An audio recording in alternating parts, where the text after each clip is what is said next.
So now we're going to shift our thinking around the Collapse project from a civilization or away from a civilization towards a theme or two or three or four that either cause them to collapse or endure. So it becomes more about, let's say, drought or deforestation or floods or climate change or adaptability than it becomes about the Maya or the Pitcairn. So the big question we're kind of thinking about, and we're wrapping our head around, is we're bringing this into the contemporary world. Are we doomed? Because we're facing some of the same problems that the civilization faced. So the question is, how are we coping with them? Are we learning from past mistakes? Are we taking lessons from those who endured? And we are going to create a magazine article. This is what the magazine looked like for last year's class. I'm not even going to talk about the technology we're going to use. We'll talk about that tomorrow. But this is, it's cool looking. It's pretty slick. So the question is how. So obviously it starts with research. And we are going to start at the investigation stage. We are not going to start with exploration all over again because we've actually got a lot of research under our belts already. So we're starting over here. And we are not going to use those general reference resources now. Instead, we're going to go straight to our keyword vault, and we're going to start applying those and adding to that keyword vault because we've done a lot of work as a group in the last few days. So as a group, we created a spreadsheet of all of the collapses and successes that we saw and all of the causes. So if you look at that left-hand column, that's a lot of keywords that will help inspire our thinking. We turned that into a flowchart of collapse and enduring civilizations, and what were the causes and what were the examples where we saw that, so you can actually see how that plays out. We have some beautiful infographics that were student created where you have a lot of information you can draw from. You can go there to get additional keywords to add to your vault, or you can go there to get some research ideas or thinking about how examples of how certain problems worked for and against specific civilizations depending on how they coped with them. So then we go to the databases, and the last time we met, we walked you through some of the steps, but this is just a refresher that you want to play with those delimiters in those little drop-down menus in the search field, and you really want to filter by source type. So these are two refreshers of things that you can do to narrow your results. You're way better off with 4 or 40 results than you are with 150,000. And that's something you really want to focus on, is try to get those results down and make them more relevant to what it is that you're searching for. And also make them really specific. That's why you have a keyword vault to draw from. The other thing you're going to use is the online catalog. And the last time we met, I had you download the Destiny Quest app, and I showed you a video on how to use it. This time what I would like you to do is to make sure instructions on how to do that in the annex. So if you go to the step that has the word books in it, there you go. You can click on that article and then you end up on this page. And the reason I want to show this to you is, yes, you have instructions on how to download the book, but look at this giant list of ebooks that we have available to us in Destiny Quest, which is why it's so important for you to download that app and use it to access your resources. If you don't have a phone, you can do this on a computer too. So there are some other databases, and remember, now we're looking at this from a much more contemporary perspective. So even if you were talking about the Norse from the year 1000, it's time to look at the lessons from the Norse and apply them to today's world. So for that, we're going to shift our research to some databases that we wouldn't have used in the earlier phases of this research.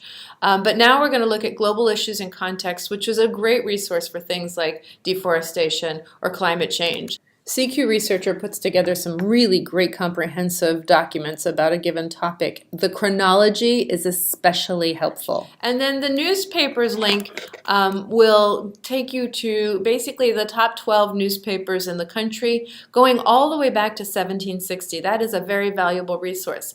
These are not a part of the EBSCO Discovery Service. So when you're looking in your search results, you'll see on the right-hand side, basically these are the databases that don't play nice with EBSCO Discovery Service. So what we've done is, instead of having you go out of EBSCO Discovery Service to another place, is we've just created little widgets in there there. So those links will take you to those databases. So you can do your search, run that through, look at the links you need to look at, and then you can go on to the other databases that are not a part of those search results. The next thing you're going to do is develop a thesis statement. And this is super, super important. You can't write an article without having some focus for your writing. So remember, we're still thinking about, are we doomed?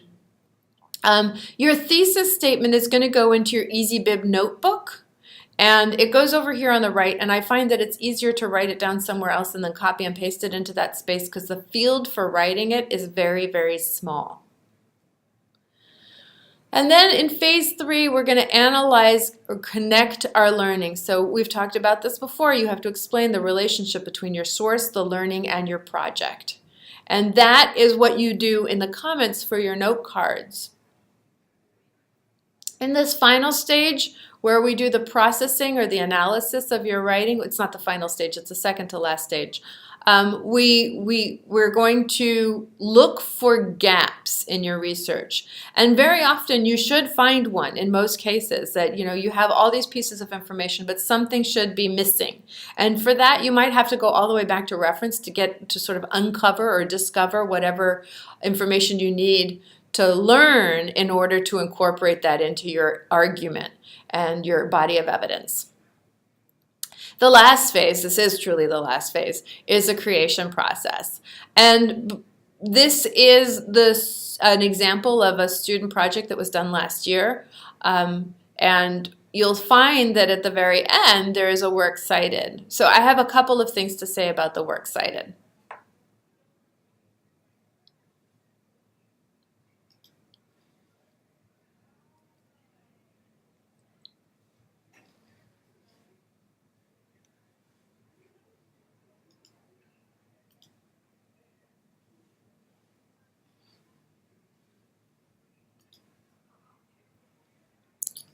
So in EasyBib,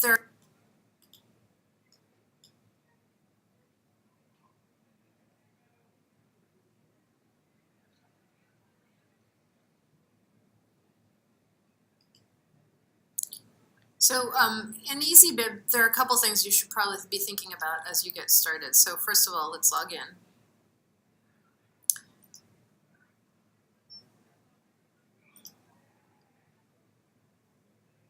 I'm going to look at my starred ones because I have an old bibliography that has some note cards. So I'm going to go to my notebook here. Here's the thing about this. As you already started your research on a civilization, like probably close to a week ago or maybe even a little longer than that, I don't want you to start a new work cited for this second phase of your research. Because I don't want you to lose your note cards, and I don't want you to have note cards in two places, because you can't import, export note cards from one place to another, but you can import, export citations in and out of the works cited. So here's my works cited for that project, and if I look at my notebook, I'm going to go here to my notebook, and you can see that I have nine note cards, and you can just sort of separate them by pulling them apart. So I could pull this out. So I have 9 note cards, and then if I want to click on that, you can see that that's a full note. My thesis statement is right here. What I did to get this outline was I would actually drag these into this space, and that creates an outline. It's already there. And then once you have your outline, you can sort of start moving things around. But remember that this is not collaborative. You can show this notebook to a classmate, but you can't collaborate on this notebook with a classmate. So you each need to have your own notebooks. Remember how I said that in the comments on a card, this has to be all you. Only you can say what it says here. Nobody else can say it. So the idea of sharing it doesn't work because it has to be really about your relationship with the learning. So that's important, but you can share your work cited.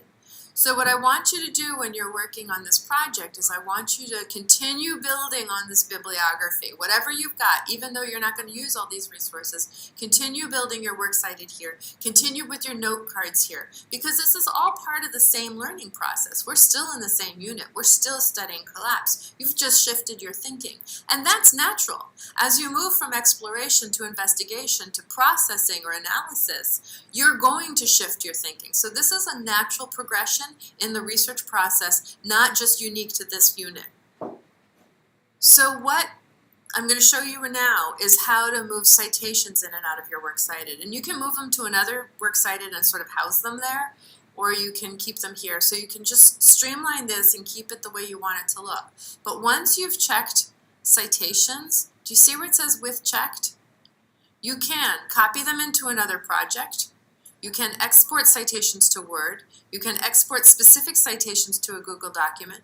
You can export them to OneDrive. I'm not even sure what that is. You can copy and paste those citations. You can email check citations, and you can delete check citations. This is your friend, because this is what's going to help you deliver the perfect Works Cited for this project without having to lose something that you've already created. So if you have a classmate who has created their own Works Cited, you want to get one of their citations, just go into their Works Cited and export and copy it into your project. And of course, if you have any questions, please text the library.